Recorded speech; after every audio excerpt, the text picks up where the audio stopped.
मैं doctor R के पुरोहित, आपका स्वागत है। आज संपत्ति के अधिकार के संदर्भ में संवैधानिक संशोधनों की चर्चा करेंगे। जब 1950 में नया संविधान लागू हुआ तो संपत्ति का अधिकार मूल अधिकार के रूप में संविधान में सम्मिलित किया गया और उसे लागू किया गया। संविधान में मूल अधिकारों के अलावा एक और अध्याय जोड़ा गया जिसे हम नीति निर्देशक तत्व कहते हैं। और नीति निर्देशक तत्व में पूरे देश की जनता के आर्थिक सामाजिक कल्याण करने की बात कही गई थी। तो जब संविधान लागू हुआ तो शासन के सामने अनेक प्रकार की समस्याएं आई।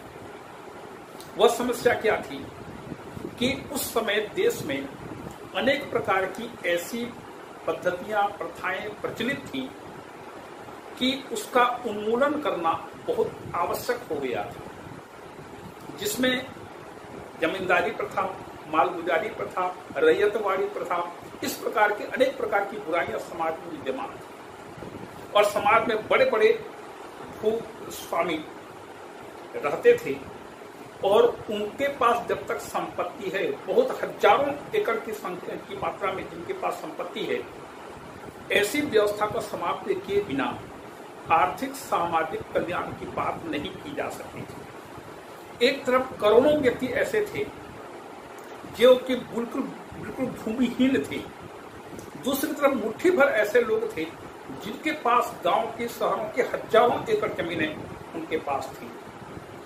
तो ऐसी व्यवस्था, ऐसी स्थिति में शासन को जब अनेक प्रकार की असुविधाएं होने लगी, यदि शासन कोई कानून बनाता था तो कानून सर्वोच्च न्यायालय द्वारा अवैध घोषित कर दिया जाता था, क्योंकि आर्थिक सामाजिक कल्याण की योजनाओं को लागू करने की बात जब आती थी तो लोगों के संपत्ति का अधिकार इसमें प्रभावित होता था और संपत्ति के अधिकार सहित अन्य मूल अधिकार की सुरक्षा की जिम्मेदारी सर्वोच्च न्यायालय की थी या न्यायालय की थी।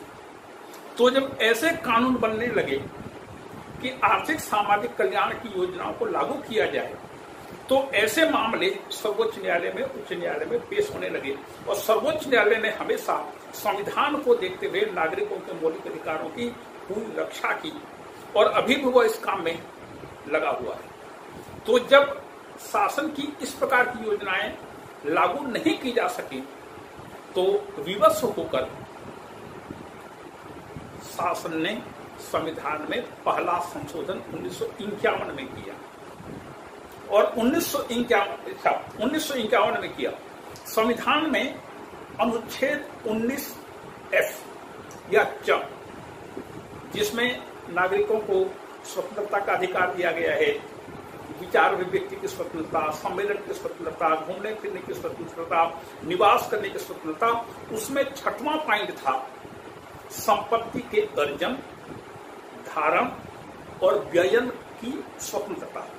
मतलब प्रत्येक व्यक्ति, प्रत्येक नागरिक को संपत्ति अर्जन करने का अधिकार होगा, उसको अपने पास, अपने हाथ में रखने का अधिकार होगा, धारण करने का अधिकार होगा और संपत्ति के व्यय की स्वतंत्रता होगी।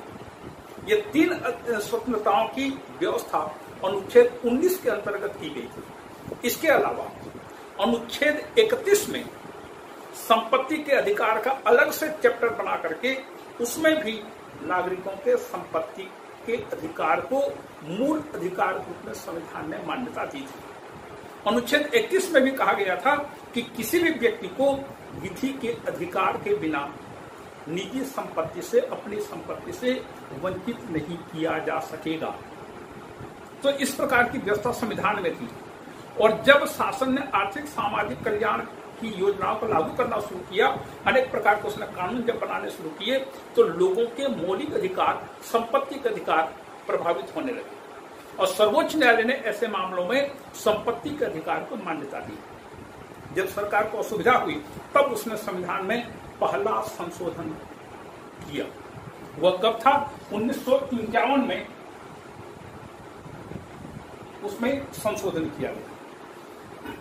1951 में जमींदारी प्रथा को अवैध घोषित किया गया। संविधान के अंतर्गत संविधान में संशोधन करके जमींदारी प्रथा को अवैध घोषित किया गया और जमींदारों के पास जो संपत्ति थी, जो जमीन थी, उस जमीन को शासन ने अर्जित किया और इसके स्थान पर उसने जमींदारों को आवश्यक क्षतिपूर्ति प्रदान की। जमींदारों के पास जो हजारों एकड़ जमीन हुआ करती थी, उन सभी संपत्ति को शासन ने अपने हाथ में लिया और उसके बदले में उन जमींदारों को आवश्यक राशि प्रदान की। इस संशोधन के अंतर्गत यह व्यवस्था की गई।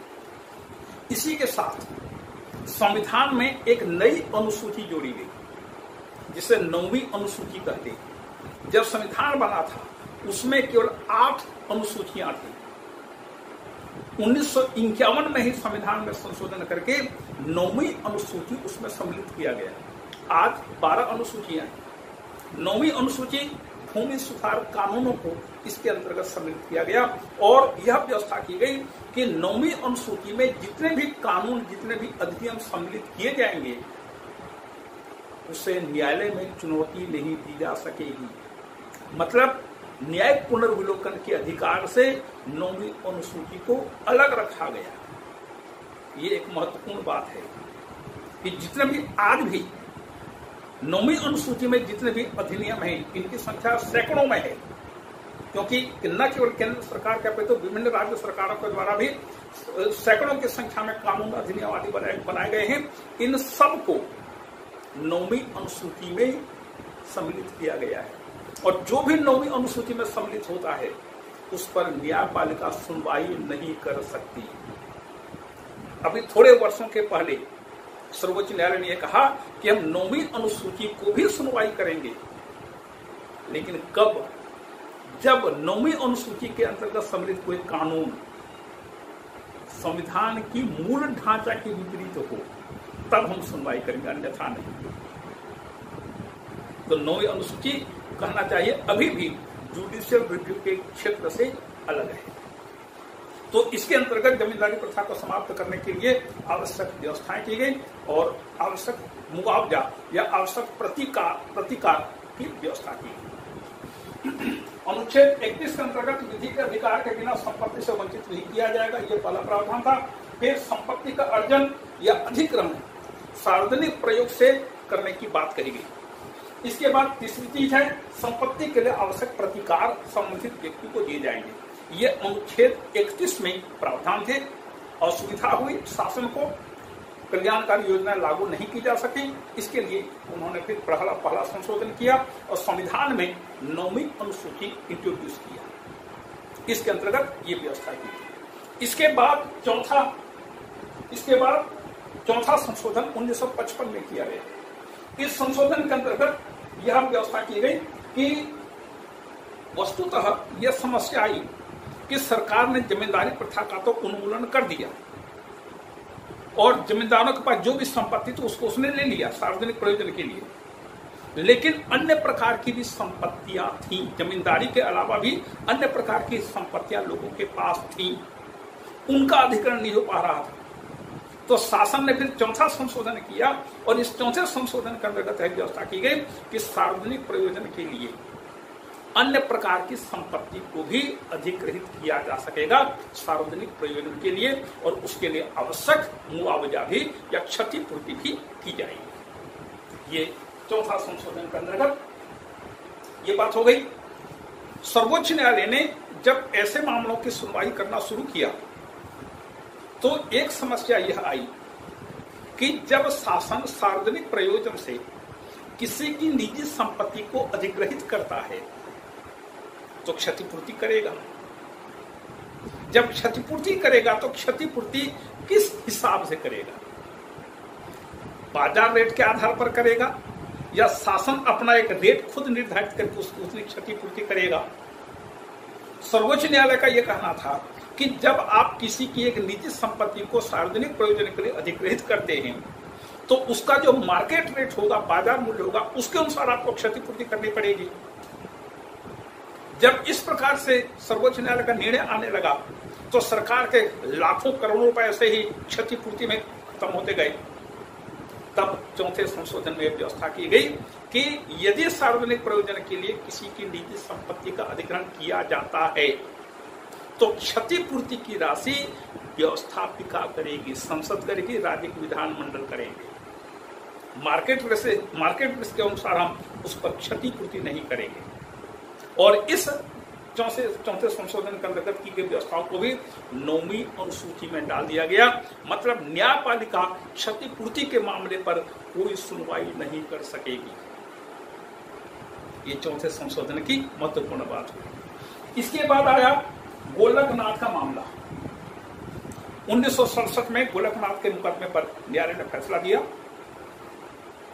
इस 1967 के गोलकनाथ मुकदमे में एक महत्वपूर्ण बात यह हुई कि उसने कहा कि अनुच्छेद 13 के अंतर्गत जो विधि है, अनुच्छेद 13 कहता है कि राज्य ऐसा कोई विधि नहीं बनाएगा जो नागरिकों के मौलिक अधिकारों को कम करता हो या छीनता हो। अब प्रश्न यह आया कि अनुच्छेद 13 में जो विधि शब्द है, विधि का अर्थ क्या है? क्यों? विधि के दो प्रकार होते हैं। इस संदर्भ में विधि के दो प्रकारों की चर्चा की गई। एक विधि मतलब सरकार ने जो कानून बनाया है। दूसरा विधि का मतलब ऐसी विधि बना करके जिसके द्वारा संविधान में संशोधन किया गया है, उसको संवैधानिक विधि कहते हैं। तो संशोधन विधि, संवैधानिक विधि और साधारण विधि, ये दोनों एक हैं या अलग अलग हैं? साधारण कानून मतलब संविधान के अधीन रहते हुए कानून बनाना, संविधान की सीमाओं के अंतर्गत रहते हुए कानून बनाना, वो साधारण विधि कहलाता है। और जब आप संविधान की किसी प्रावधान को बदलते हैं, परिवर्तित करते हैं, तो उस कानून को संवैधानिक विधि कहते हैं। अब प्रश्न ये उठता है, यह प्रश्न उठा कि विधि के अंतर्गत साधारण विधि आता है या संवैधानिक विधि भी उसमें सम्मिलित होता है। 1967 के पहले सर्वोच्च न्यायालय का दृष्टिकोण था कि विधि अलग है, साधारण विधि अलग है, संवैधानिक विधि अलग है। 1967 के गोलकनाथ मुकदमे में सर्वोच्च न्यायालय ने यह कहा कि दोनों की विधि के अंतर्गत साधारण विधि भी आता है, संवैधानिक विधि भी आता है।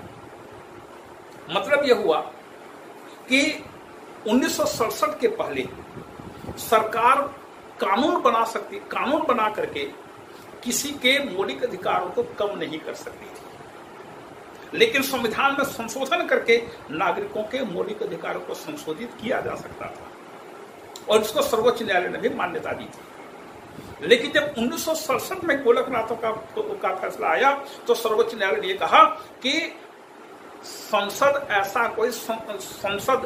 ऐसा कोई संशोधन नहीं कर सकती, संशोधन भी नहीं कर सकती जिससे नागरिकों के मौलिक अधिकार प्रभावित होते हों या कम होते या छीने जाते हों। तो उसने अनुच्छेद 13 में वर्णित विधि के अंतर्गत साधारण विधि और संशोधन विधि दोनों को सम्मिलित कर दिया।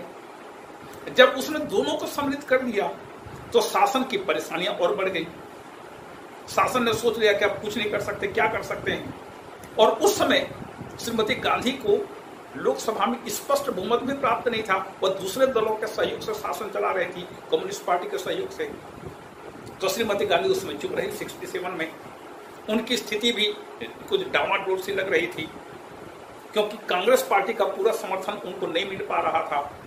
इसके बाद 69 में जब कांग्रेस का विभाजन हुआ, राष्ट्रपति के चुनाव के मद्देनजर वीवी गिरी का चुनाव और नीलम संजीवा रेड्डी का परास्त हो जाना, इस संदर्भ में कांग्रेस का विभाजन हुआ। कांग्रेस के विभाजन के बाद सत्ता कांग्रेस और संगठन कांग्रेस, दो कांग्रेस बने और 1971 में फिर बांग्लादेश के संदर्भ में लड़ाई हो गई पाकिस्तान से।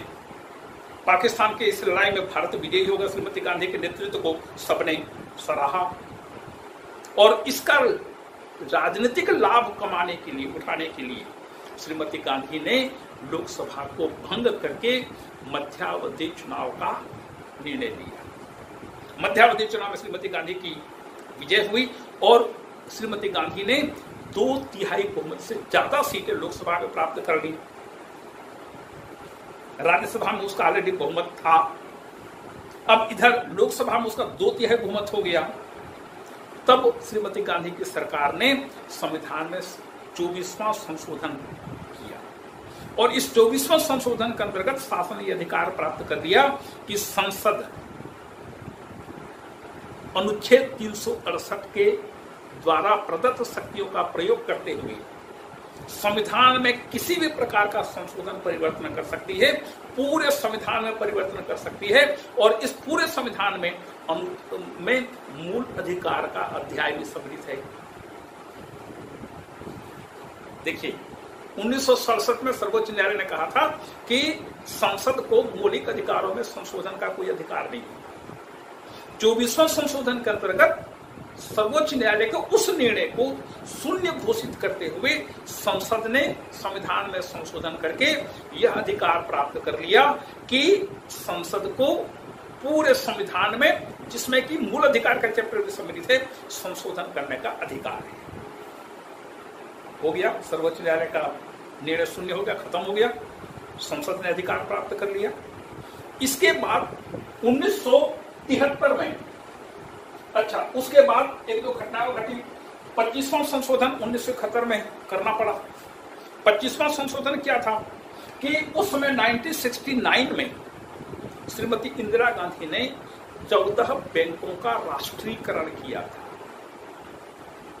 और उस केंद्रीय और उस राष्ट्रीयकरण के बाद जब क्षतिपूर्ति की बात आई तो लोग पहुंचे सर्वोच्च न्यायालय में। सर्वोच्च न्यायालय ने कहा कि ये बैंकों का राष्ट्रीयकरण करिए, ठीक है, लेकिन क्षतिपूर्ति करिए। तो इस प्रकार की क्षतिपूर्ति से बचने के लिए या क्षतिपूर्ति पूरी तरह से मार्केट रेट के आधार पर न करने के लिए संविधान में 25वां संशोधन किया गया। और जो भी क्षतिपूर्ति की राशि तय की गई उसको न्यायपालिका के दायरे से बाहर कर दिया गया।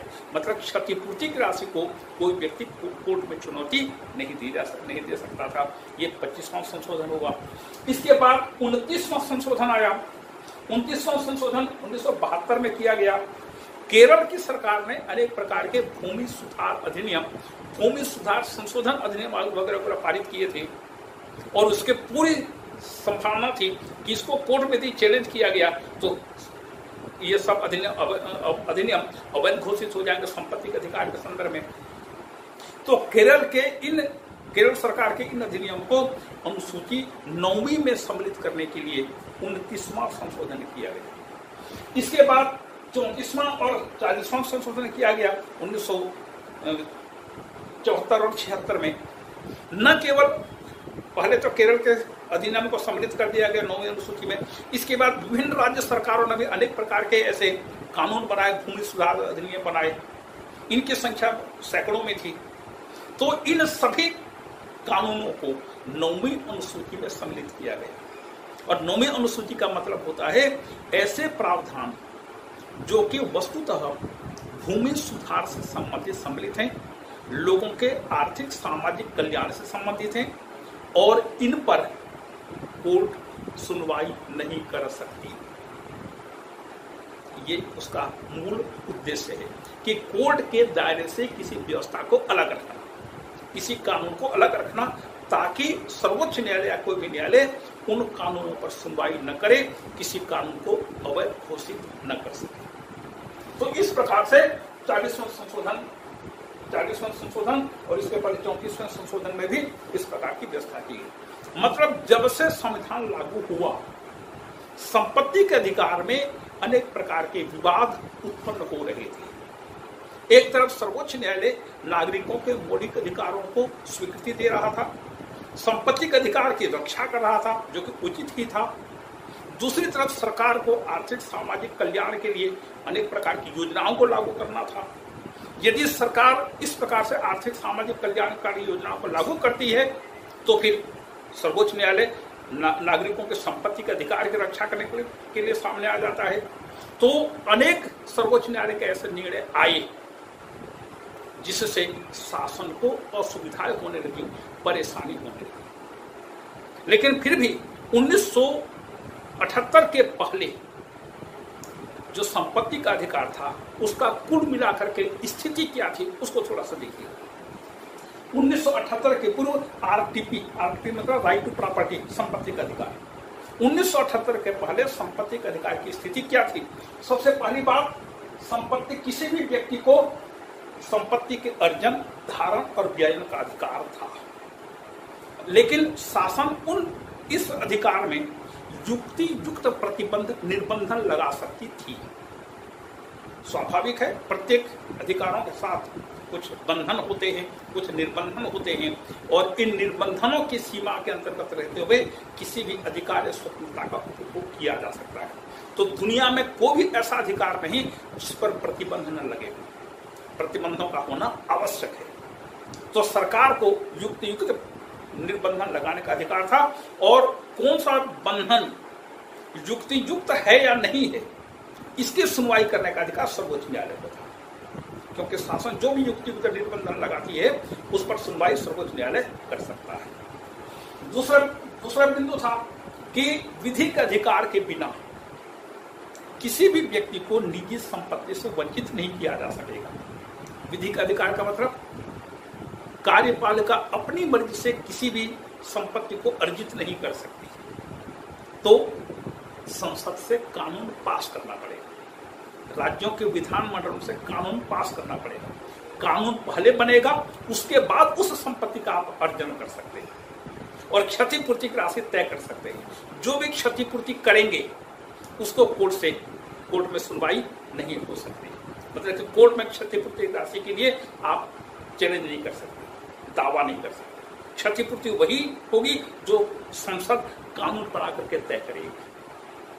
तीसरी बात, केवल सार्वजनिक प्रयोजनों के लिए किसी की निजी संपत्ति का अधिग्रहण किया जा सकता था। सार्वजनिक प्रयोजन, पूरे व्यापक जनहित में किसी की निजी संपत्ति का अधिग्रहण किया जा सकता है। और चौथा, क्षतिपूर्ति को कोई चुनौती नहीं दी जा सकती। शासन कानून में ही जो क्षतिपूर्ति की राशि निर्धारित कर देती है या कर देगी, उसको आप कोर्ट में चुनौती नहीं दे सकते। ये 1978 के पहले नागरिकों के मौलिक अधिकार के रूप में संपत्ति के अधिकार की स्थिति थी। इस बीच 1977 में चुनाव हुए और चुनाव के बाद जनता पार्टी की सरकार बनी। श्रीमती गांधी की कांग्रेस की सरकार परास्त हुई। मोरारजी देसाई के नेतृत्व में नया मंत्रिमंडल बना। चूंकि संपत्ति के अधिकार को लेकर के अनेक प्रकार के विवाद उत्पन्न हो रहे थे, इसलिए उसने अन्य बातों को सम्मिलित करते हुए संविधान में 44वां संशोधन किया। और 44वां संशोधन के अंतर्गत यह व्यवस्था की गई कि संपत्ति के अधिकार को मौलिक अधिकारों के चैप्टर से पूरी तरह से समाप्त कर दिया गया, अलग कर दिया गया, मिटा गया, निरस्त कर दिया गया। अनुच्छेद 19 के F सेक्शन से भी अलग कर दिया गया और अनुच्छेद 31 को ही निरस्त कर दिया गया। मतलब कि अब संपत्ति का अधिकार मौलिक अधिकार नहीं रहा। तो बिना संपत्ति के लोग जिएंगे कैसे? संपत्ति का अधिकार का तो होना ही चाहिए, आवश्यक है। तो 44वां संशोधन में यह व्यवस्था की गई कि अनुच्छेद 300 में ए या क उपबंध लगा करके संपत्ति के अधिकार को स्वीकार किया गया। उसमें लिखा गया है, 300 क में लिखा गया है, किसी भी व्यक्ति को विधि के अधिकार के बिना निजी संपत्ति से वंचित नहीं किया जा सकेगा। तो यही हमारा आज की तारीख में संपत्ति का अधिकार है। मतलब यदि किसी की निजी संपत्ति को सरकार अधिग्रहित करना चाहती है तो पहले कानून बनाएगी और कानून बनाने के बाद फिर वह सार्वजनिक प्रयोजन के लिए किसी की संपत्ति को अधिग्रहित कर सकती है। और क्षतिपूर्ति कितना देना है और किस रूप में देना है या नहीं देना है, ये सब चीजें कानून के अंतर्गत ही उल्लिखित की जाएगी। ये है संपत्ति का अधिकार। एक महत्वपूर्ण बात, मैंने कुछ पुस्तकों का अध्ययन किया और उनमें से कुछ पुस्तकों में एक जगह कहा गया है कि 1978 के 44वें संशोधन के बाद संपत्ति का अधिकार कानूनी अधिकार बन गया है। कुछ लेखकों ने लिखा है यह संवैधानिक अधिकार बन गया है, और उन्होंने कानूनी और संवैधानिक में एक बार लिखते हैं, ऊपर एक पैराग्राफ में लिखते हैं कि यह संपत्ति का अधिकार कानूनी अधिकार है, जो नीचे के पैराग्राफ में लिखते हैं कानून का अधिकार संवैधानिक अधिकार है। इस प्रकार से विवाद है। लेकिन एक बात मैं निश्चित रूप से आपको कहता हूं कि इस संदर्भ में हम तीन प्रकार के अधिकारों की चर्चा कर सकते हैं। एक, मौलिक अधिकार। मौलिक अधिकार भारत के संविधान के संदर्भ में तीन प्रकार के अधिकारों की चर्चा करता हूं। एक, मौलिक अधिकार। मौलिक अधिकार वे हैं जिनका उल्लेख संविधान के अध्याय भाग 3 में किया गया है, जिसमें 6 प्रकार के मौलिक अधिकार, समानता, स्वतंत्रता वगैरह वगैरह, ये 6 प्रकार के स्वतंत्रता निहित है। ये मौलिक अधिकार हुए। दूसरे अधिकार वे हैं जो संविधान में तो हैं लेकिन मौलिक अधिकार के चैप्टर में नहीं है। मौलिक अधिकार का चैप्टर अनुच्छेद 12 से लेकर के 35 तक, ये मौलिक अधिकार का चैप्टर इस अनुच्छेद के बीच में है। तो ऐसे भी अधिकार है भारतीय संविधान में जो मौलिक अधिकार के बाहर में है, उस चैप्टर में नहीं है। जैसे ये संपत्ति का अधिकार। संपत्ति का अधिकार संवैधानिक अधिकार है, कानूनी अधिकार नहीं है, क्योंकि शासन ने कानून बना करके संपत्ति के अधिकार को स्वीकार नहीं दिया लोगों को, अपितु उसने संविधान में संशोधन करके नागरिकों को संपत्ति का अधिकार दिया है। कौन सा संशोधन? 44वां संशोधन करके उसने कानून नहीं बनाया, संविधान में संशोधन किया। और चूंकि संविधान में संशोधन करके संविधान में ही एक व्यवस्था की स्थापना की, इसलिए संपत्ति का अधिकार संवैधानिक अधिकार है, कानूनी अधिकार नहीं है। क्योंकि कानून और कानून में अंतर है। साधारण विधि, संवैधानिक विधि, दोनों में अंतर है। अब तीसरा प्रकार है कानूनी अधिकार। कानूनी अधिकार वे हैं जो संसद कानून बना करके आपको देती है। इसका सबसे बढ़िया उदाहरण है राइट टू इंफॉर्मेशन, सूचना प्राप्त करने का अधिकार, सूचना का अधिकार, जो सूचना का अधिकार अधिनियम 2005 में पारित हुआ है संसद के दोनों सदनों के द्वारा। तो सूचना का अधिकार कानूनी अधिकार है, संपत्ति का अधिकार संवैधानिक अधिकार है, और जो मूल अधिकार की चैप्टर में उल्लिखित है, समानता, स्वतंत्रता, धार्मिक स्वतंत्रता का अधिकार, शोषण के विरुद्ध अधिकार, ये संवैधानिक उपचारों का अधिकार, ये सब अधिकार मौलिक अधिकार है। तो ये है संपत्ति का अधिकार और संवैधानिक संशोधन। इसी के साथ ये आज की चर्चा समाप्त होती है। आपको धन्यवाद।